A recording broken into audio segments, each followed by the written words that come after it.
Chapter 15, Activity-Based Learning. A great wave of Christian and aid organizations rushed to help Haiti after the tiny island nation was devastated by a huge earthquake in 2010. Every area of society had suffered from the massive destruction of buildings, electricity, plumbing, and the like. Teams were organized to address immediate survival. Others began to look past what could be rebuilt into what could be built to give Haiti a fresh start on a stronger foundation. A number of educators looked into Haiti's educational system to see how they could serve and strengthen the system. They discovered that Haiti's secondary school curriculum consisted mostly of studying French classical literature, a legacy of the years when Haiti was a French colony. With the desperate needs for innovation the nation faced, young people were only learning how to think about French literature. The educational system did not equip their young people to think or to aspire to put their hands and heads and hearts into practical change for their community. They were only prepared to go on to university to discuss abstract ideas. Sadly, these observations are reflected in statistics which were difficult to find. The national website for the Ministry of Education no longer works. One source notes, with all levels, classes, and types of schools taken into account, the chance of survival in the Haiti system of education is a little less than 1%.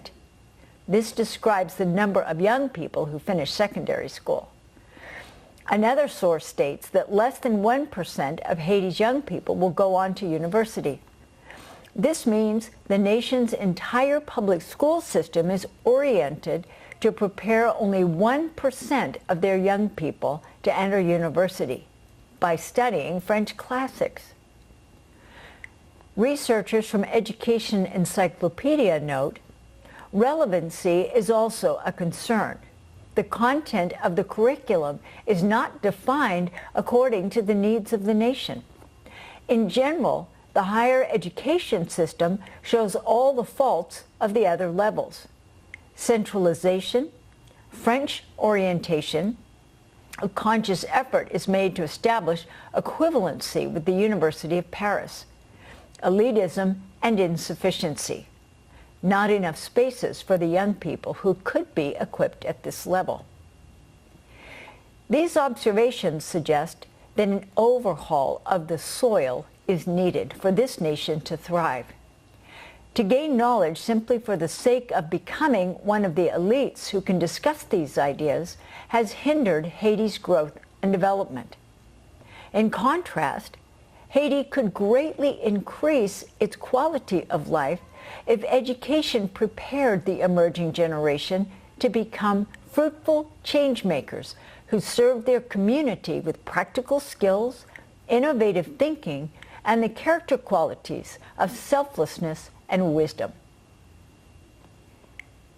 There is undoubtedly great potential in the men and women of Haiti. If their young people were given books and lectures that talked about farming, that would be a step in the right direction. But that alone would not help the nation's food supply.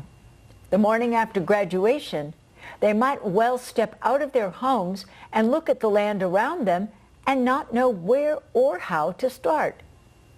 That information, so readily discussed for an exam, would have little benefit for the actual well-being of families and communities.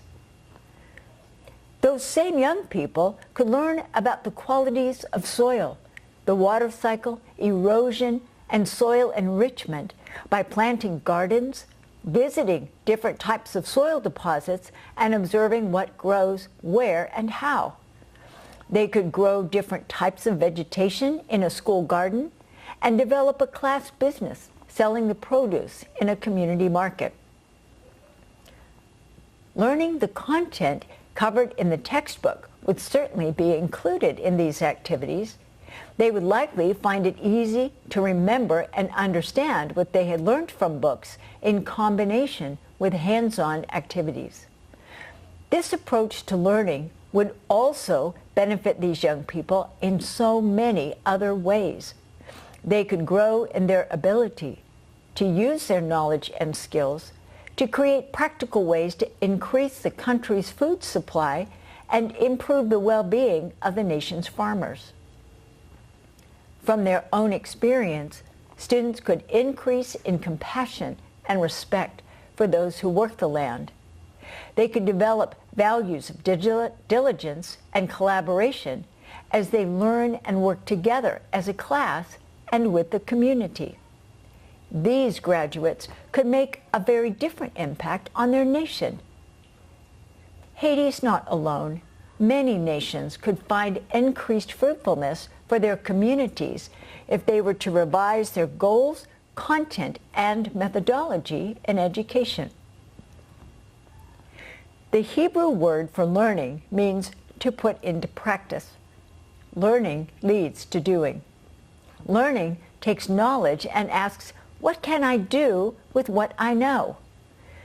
Learning includes reflecting on the character and ways of God, which leads to the motivation to act on His good intentions for individuals, families, and communities in every area of life.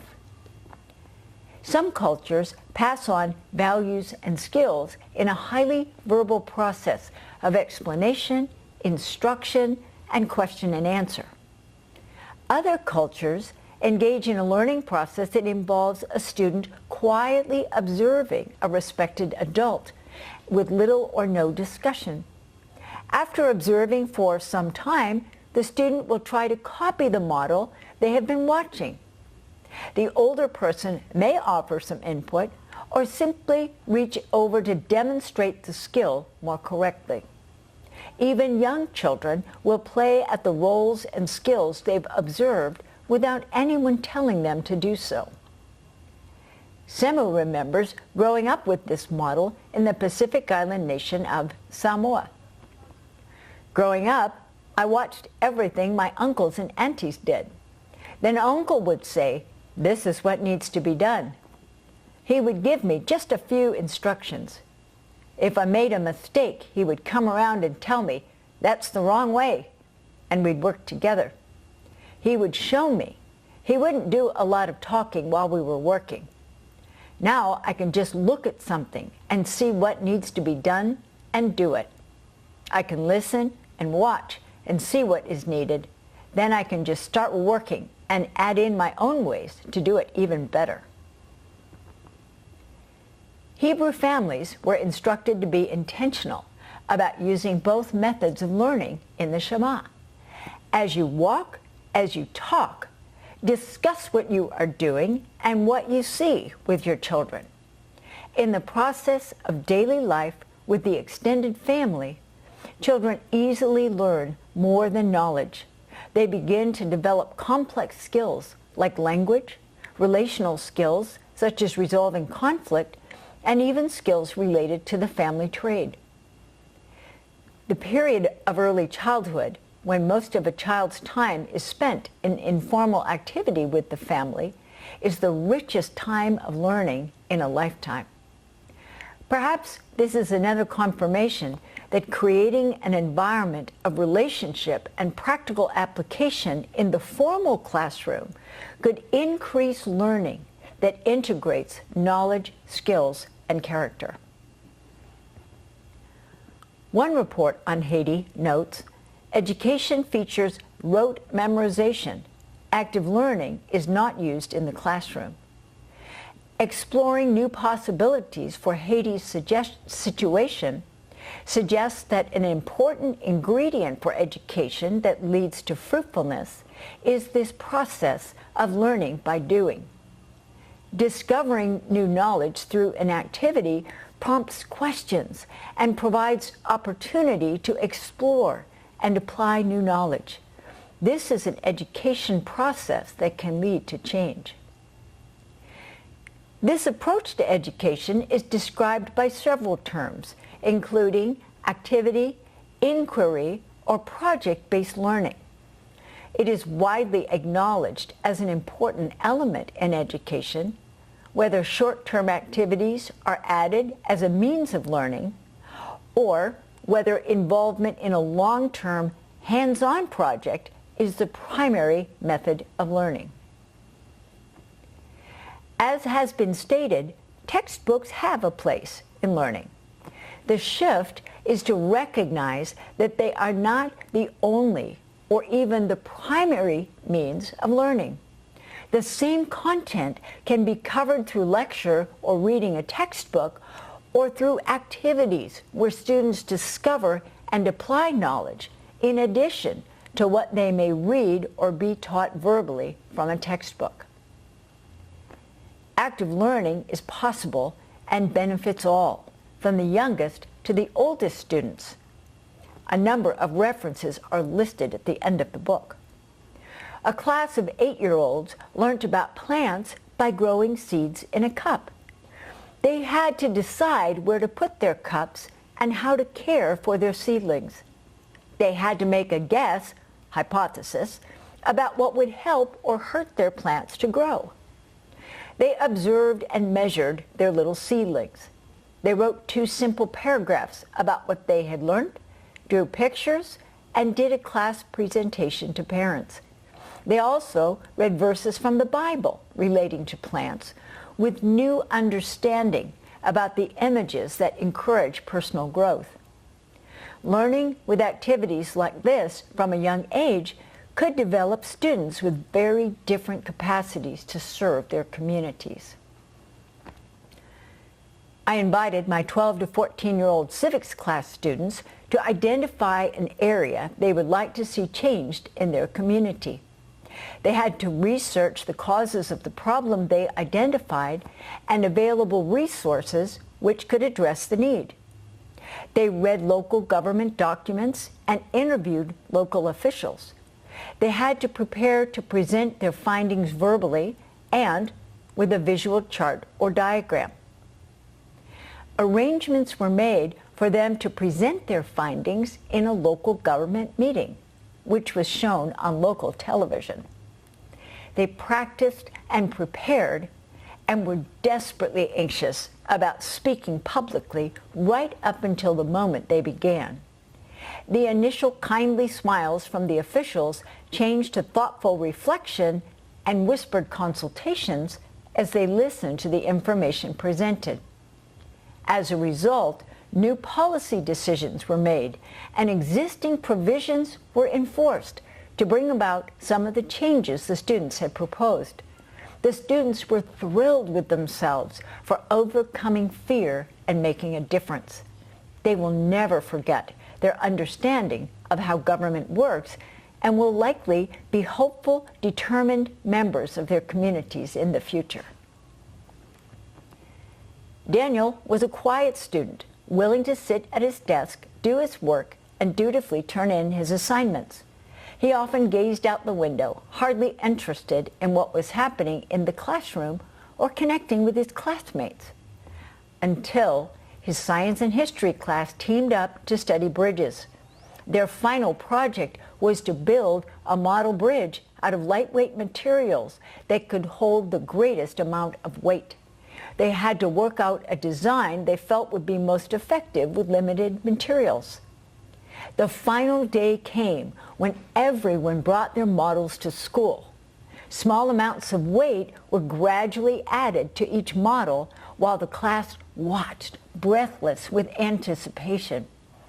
As Daniel's bridge withstood the final weight added, the class erupted with cheers for him. That project was a turning point for Daniel. He was fascinated by the project and spent many hours working on it with his dad. He had the chance to demonstrate a remarkable amount of skill with his mind and hands and build new relationships with his classmates. While he'd always been a capable student, this project engaged Daniel at a very different level than any other form of learning. While this book isn't written to give specific suggestions on how to teach, Perhaps these stories have stirred new interest in this approach. A brief discussion of how active learning can be used at different points in the learning process can add further understanding. The big projects described in the stories illustrate the type of learning that can be done when an activity becomes the means of learning new information and developing new skills. Teaching in this way can be a big change for teachers in traditional classrooms and at home. Taking small steps in this direction can help everyone learn and become comfortable with new methods. Activities can also be done on a smaller scale throughout the week, even throughout a class period, at any point in the learning process. Activities can introduce a new topic, become the means by which students develop new knowledge, or practice and apply what they've learned. Activities can provide teachers with a more in-depth opportunity to assess student learning than a pen and paper quiz or written assessment. New topics can be introduced by involving students in a scenario where they find they cannot solve the problem without new knowledge, or a skit that raises questions, or a puzzle they put together and find a piece is missing, or teams to identify as many questions as possible about a new topic. Now students are hungry for knowledge they realize they don't have and need, curious for answers to questions they have raised. New knowledge can be developed as students build models showing how different forces in physics operate, or identify as examples in the world around them. Students can do research to write a journal entry for a day in the life of various characters in a historical community. They can create a living timeline with each member of the team standing to represent a historical figure or a step in a scientific process. The textbook can be put to good use as a resource from which now important information is gathered. New knowledge can be practiced by inviting students to work together to draw a diagram of the water cycle that was just discussed, create and/or play a game where math skills are reviewed, prepare a lesson to teach younger children what was just learned in history, or do an activity in their own home that uses the new knowledge. New knowledge can be applied through writing a story or newspaper article where this new knowledge is applied to solve a problem. Classroom debates can be held. Acts of service can be performed. Notes of appreciation to various members of the community who are using various skills to serve others can be written. As learning comes through activities, students see how what they are learning connects to real-life situations as they are contributing to the world around them. Assessment for each of these activities can be built into the activity itself as the teacher observes the project in process and examines the completed work. Clear descriptions or checklists of the knowledge that must be demonstrated are helpful to keep students focused on the learning goals and allow both teachers and students to measure progress. Short statements of what is learned can be turned in each day, and daily quizzes can be regular assessment elements. Final presentations in written or oral form, reviewing the checklist of features to be included in a project, or observing students in a service activity can all provide assessment opportunities. Written assessments, lectures, and textbooks all have a place, of course, as does memorization and recitation. The input of lectures and reading a textbook can prepare, add to, and review what is experienced through various activities. Relying on these methods and tools alone is what limits the depth and breadth of learning that students are capable of. Only a portion of the fruitfulness that can and should come through the educational process is realized through using textbook and lecture alone. Semu described the power of his learning experience growing up in a traditional model in Samoa. This method is part of what God invited the Hebrews to do with their children. It is an example of what it is now called activity-based learning. Learning communities can develop new ways of learning and incorporate traditional ways of learning to value every child and champion their development into loving, upright, and productive members of their community. Working together with others in this type of learning process encourages students to grow in every aspect of their knowledge, skills, and character, and better apply their learning to bring increased well-being to their community.